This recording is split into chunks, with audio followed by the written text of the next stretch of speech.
not a moment. I say very often, leadership is not about designations, it's about actions. Actions which you take when you may not be the most popular person, or it may not be the norm for you to do it. But when you decide to take a stand, that is leadership. And it goes beyond designations, it goes beyond your credentials. So that is what I did. And that's how I met God in Barcelona. And that's how I managed to fight the case. It was a very hard, long battle. And at the end of the thing, it happened seamlessly. So the case finished, COVID happened, lockdown happened, my business, initially I was doing, that shut down. And I wrote this book because I felt a calling to write this book. This is to inspire people, those who are caught in such life-altering moments and they don't know what to do. So this book is my way of saying, I'm your friend, 2 a.m., 4 a.m., wherever you are in this world, and you can learn from it. I'm probably one of the few authors who's written her phone number in it, despite everybody says, oh no, don't give your phone number. But if you want to be accessible, that's the only way that you can, make an impact in society. Wonderful, So wonderful. That, I would request you to share more details. I'll ask you off the camera, and then we'll include that church where you went to in Barcelona. Okay. And also the year, if you could tell us about what time was that? Were you living in Singapore or in Mumbai when all this had to happen? Okay, so we'll go step by step. We'll go by the church experience if you want, because that comes prior to this. So, I've always had a leaning towards Christianity, though I'm not practicing religion. I don't practice any religion per se. For me, being human and kind is my religion, but we lean towards Christianity. So prior to this incident, I had gone to this church in Barcelona, and there this very famous church called Montserrat is like a pilgrimage place. And there we went, we said our prayers, I downloaded some songs on my computer.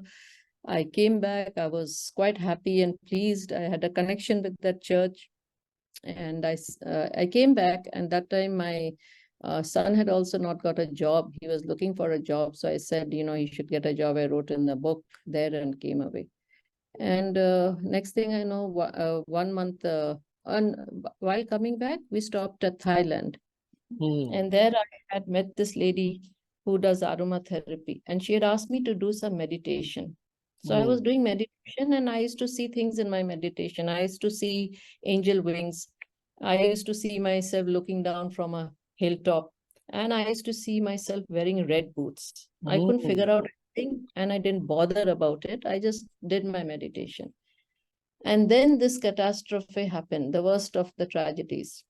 And we were not in Singapore, and we were in somewhere in Southeast Asia. And this happened in Mumbai, where the 3 children were. The reason why I will not mention certain things is because to, give the rape victim's identity, the privacy that she requires. So there are some things I will not mention. Now everybody knows I'm in Singapore. It's very, very good of you to keep the social norms to an extent the way they should be. So then what happened, since we were not there, and this happened in Bombay, where the 3 children were, but we were not present there. But when we got to know about it, I decided immediately to take action by going to court. So the first thing is an FIR. And I lodged that FIR from overseas. The thing is, key thing to note is here that everybody advised me not to take the stand. And I said it's not an option. If I had not done journalism, if I had not done anti-counterfeiting, which by the way, I didn't actively seek, right? It's not like you decided to become a doctor or an engineer. It just happened to happen. But now when I connect the dots, it's like God was preparing me. Whosoever is the God. because I knew that if I did not do it immediately, the value of forensics and DNA, which are needed to be tested in such cases or soft cases, will be lost. So I could guide my children, I could guide my elder daughter to take the steps, which was needed. And so that is how the first step was taken. Thereafter, it was a question of following it through. And it's a very long, hard battle. We got 10 years justice, but out of 10 years, you can imagine 8 years was spent in fighting. 8 years. So while he was in jail, what my audience should know, we were in a jail of our own kind, because we had to deal with it day in and day out. There was not, something. And I have to tell you how traumatic it is, because going to court, I have diabetes. It went beyond control. And I used to go to court at the drop of a hat from Singapore to Bombay. So my husband became almost bankrupt, I would say. And I gave credit in my book to Mumbai Police and to Singapore Airlines, because I used to look at the website. So suppose right now in the evening I'm seeing, and tomorrow morning there's a hearing. So I had to book tickets right there and then, short notice tickets, and go. And I had to sometimes beg Singapore Airlines that, please, I'll go standing and all, but I need to go. I explained to them. So they were always very, very helpful. Otherwise, you don't get tickets always like that. Yeah. Right? So that I used to get. And I sometimes had to go straight from the airport to the court for the hearing. And the whole day I have to be there without eating, drinking. And because of the stress, where outwardly I present myself as in a calm demeanor, I used to sometimes wear adult diapers, because I was suffering from stool incontinence, because nothing I ate, drank, or took medicines helped with my diabetes, So it is like that. And going to court, as one of the judges once said, it requires a lot of mental, financial, emotional space. It's not easy, which is why people don't do it. But I did it because that's the only way I know how to operate. When things happen, I actually do what is the right thing to do, no matter how hard it is. So, yeah, wonderful. She got married to the guy she was going out with, and the family accepted her as is. So you can, while the world did not care, God cared. And in that Barcelona, when I had gone for my spiritual meeting with God, this is what happened. When I went there, I had fixed up a time.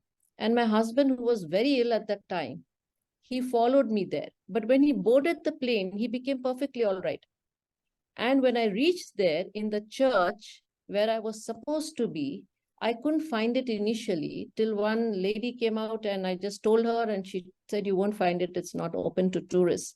She took me behind, the Virgin Mary's altar, and there was St. Joseph's Chapel. And we sat down, bell started ringing, hymn started playing, and I looked at my watch. It was exactly 1 o'clock. That was the time I'd been given. So I just wept and wept. And I told God that, okay, if nobody loves me, you do. Got courage, came out. And in our previous visit, we had not visited the caves where the miracles were supposed to have taken place. So we went to the caves, and guess what I saw? What I used to see in my meditation, I saw the angel wings there carved on the stone. Wonderful, wonderful. That is one sign. Came down.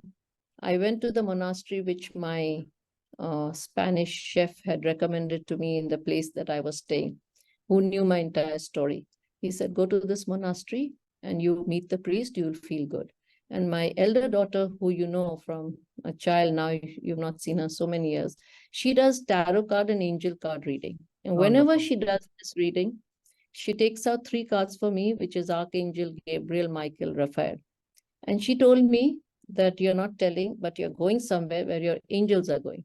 When I went to the monastery, I found it was the thing I used to see in my meditation. It was on a hilltop. And I went and told the priest the entire story, told him for some reason about my daughter's tarot card reading. And then I said, you must be thinking I'm foolish. But he said, no, Sujata, this is providence. Would you like to meet your angels? I said, what do you mean? So he said, this is the only monastery in Spain where your 3 archangels are pictorially depicted. So I met my ears, came down before boarding the flight, went to this shoe store where I'd been earlier, and the manager recognized me and said, I think I've got something which you might like. You can guess it was a pair of red boots. Wonderful. It started me on my entrepreneurial journey because I just told him, I said, why don't you open a store in Asia and I can run it for you? He says, why don't you talk to the owners? And that led to talking to the owners, they giving me franchise rights, and I opened my retail store in Singapore, selling handmade. Wonderful. So all this That's a with the wonderful. court case going on, my simple question is that do I need to prove myself? I don't think so. No. You have proven yourself if there was a requirement at all, but well over many times. So yeah, I really thank you for this session, and of course I will include the pictorials and the appropriate places, and then we will meet again for your second and third book, and okay. I'm really looking forward to those two books, because one is where you involved your son, or he has found a way Yeah, to express himself in there, which we will talk about yeah, in another session. And yes, then we'll talk about your mystery novel, yeah, which is surprising for me, because I am also, as you know, right from my teenage days, and the time that you met me was, of course, much yeah. after that. Just that we had just married, and you'd seen myself Hmm. and Famida, and we adored you always, and we will continue to like the special gift that you have of being so outright and forwardly approaching the life, and also communicating about it without worrying about what the world says. And that is Absolutely. one good, um, let's say, characteristic that you have, and which I must say even our parents have given, because of their very balanced humanitarian approaches which they took towards the uh, what you call the independence struggle.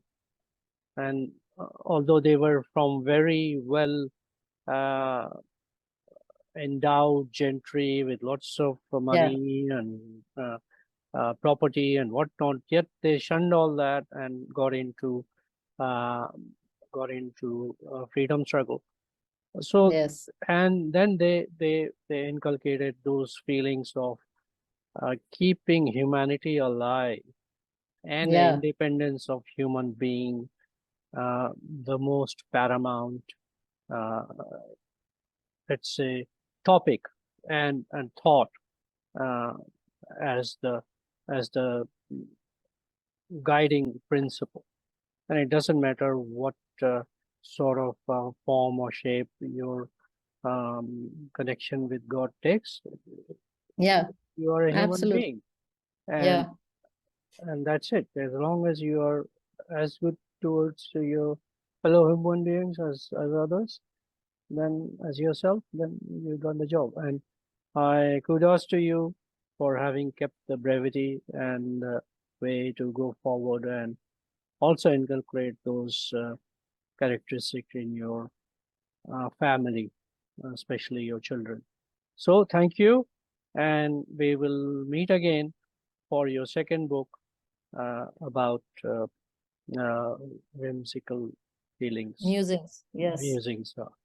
Yeah, Can't remember everything, but the idea is to get the gist of it. All yeah. right. Very many Thank thanks, you so much. Sujata. You are Yeah. very welcome.